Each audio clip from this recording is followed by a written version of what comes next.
With 6,163 store closures to date, 2017 is already one of the worst years on record for 6-month closures, trailing only 2008, when the Great Recession began. However, it is anticipated that 2017 smashed that record and set a new low for retail establishments, as well as the numerous retail employees who have already begun to bear the brunt of the consequences. Want to know about it in detail? Well, stay tuned till the end. Hello everyone. Welcome back to the channel. In this video, we will talk about 20 surprising facts about the Great American Apocalypse. Meanwhile, subscribe to this channel and press the bell icon.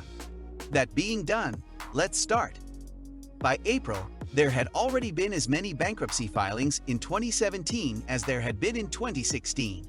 There have been 5,300 store closing announcements as of June 2017, which is 3 times as many as there were during the same time last year. A retail think tank's analysis by Fung Global Retail and Technology. More than 300 retailers had filed for bankruptcy as of June 2017, an increase of 31% from the previous year. According to the findings of MarketWatch, general merchandising stores shed 15,700 jobs while department stores shed 29,900 jobs in the past year.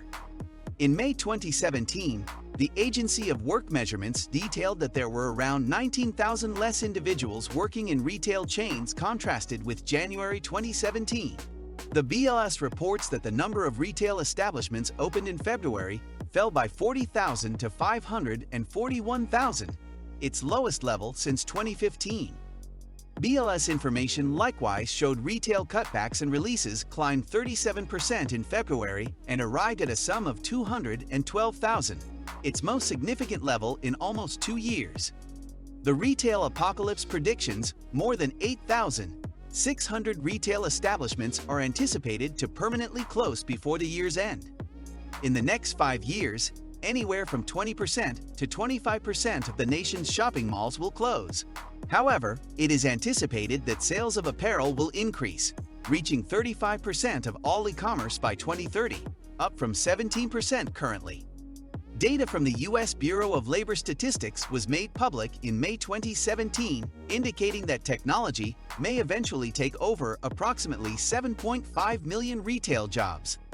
The greater part, 53%, of undertakings in retail were automatable. A report delivered in July 2016 from overseeing counseling firm McKinsey & Company determined. The retail salesperson makes $22,900 on average per year. According to the BLS, nearly half of retail workers are women. The number of women employed in clothing stores is nearly 75%.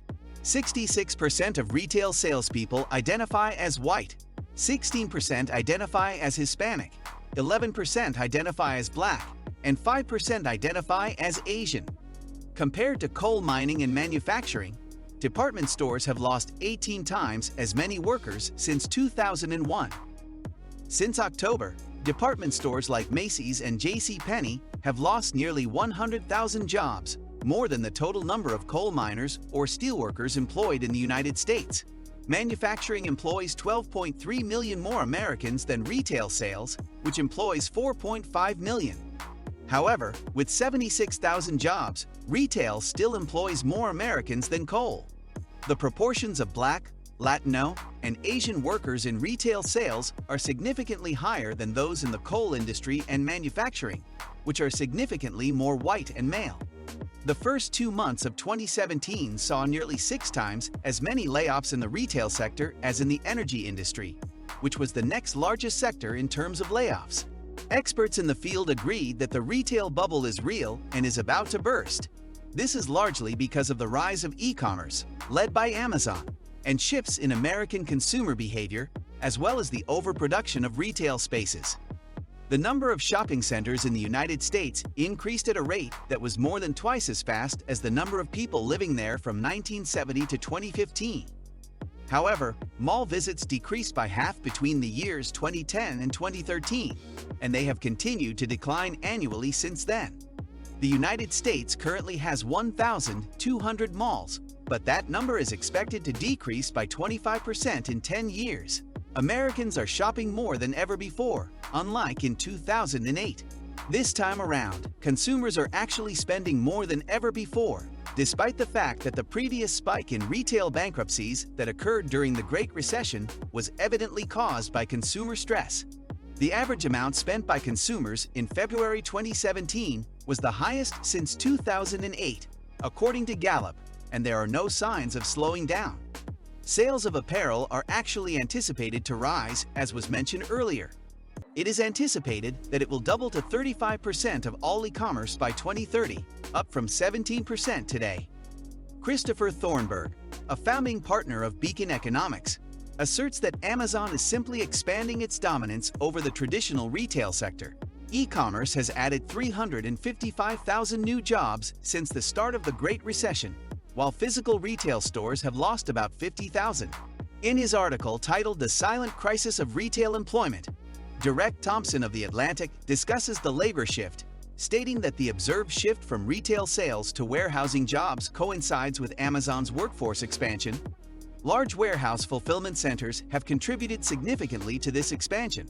Although warehousing isn't just used for e-commerce, there is a strong correlation between Amazon's job growth in the state and the change in warehousing jobs. Employment in warehousing has increased by nearly 50% since 2009. Warehouse wages are currently rising at a rate that is twice as fast as the national average, making fulfillment centers a 26% better pay option than general retail positions. Brands in the retail industry have more to lose than stores and salespeople. The retail marks that endure this market amendment should think in the long haul.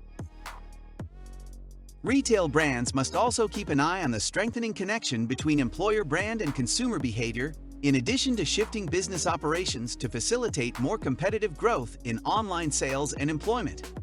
A company's reputation as an employer can have a direct impact on revenue and market share, as recent examples of employment-related scandals demonstrate. A few pertinent risks and opportunities were identified in our recent industry study. 64% of applicants who had a negative candidate experience were less likely to buy products and services from that company. The most overlooked risk to a brand.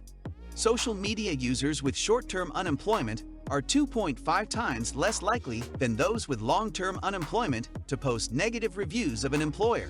Outplacement. Outplacement services improve the relationship and/or perception of unemployed job seekers who receive them, according to nearly 70%. The true cost of a poor employer brand is the subject of a growing body of statistics. Retail brands that have had to or are about to undergo the challenging process of layoffs during this transition must now, more than ever, consider how they treat their employees as they leave the company. Outplacement and adequate severance pay, as well as career assistance, could very well determine whether departing employees return as devoted customers. A benefit for employees who have recently been laid off is known as outplacement. Employers provide this service by assisting departing employees in finding new employment and reintegrating into the workforce without difficulty. In most cases, a business will enlist the assistance of an outplacement company to provide affected employees with such specialized services as career coaching, advice, and support. Despite the fact that outplacement has forever been utilized as a technique to help workers, the way this help is given has moved essentially as of late to meet organizations' evolving needs.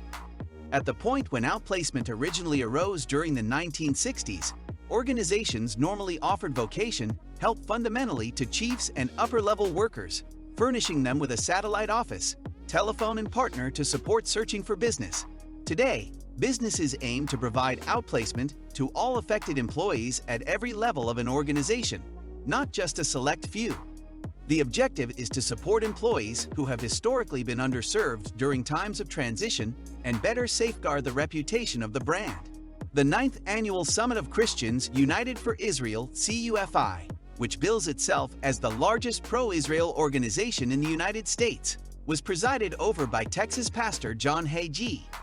In order to hear a distinguished lineup of speakers, including 6 U.S. senators, a former director of the CIA, and the Israeli ambassador to the U.S., 5,000 evangelicals gathered in Washington. A recorded message was sent by Benjamin Netanyahu. Israel and the Gaza Strip were at war, so he couldn't be there. Even Israel's staunchest allies were urging moderation as nearly 1,000 civilians had already been killed. Hagi, on the other hand, insisted that Netanyahu be permitted to finish the job in Gaza.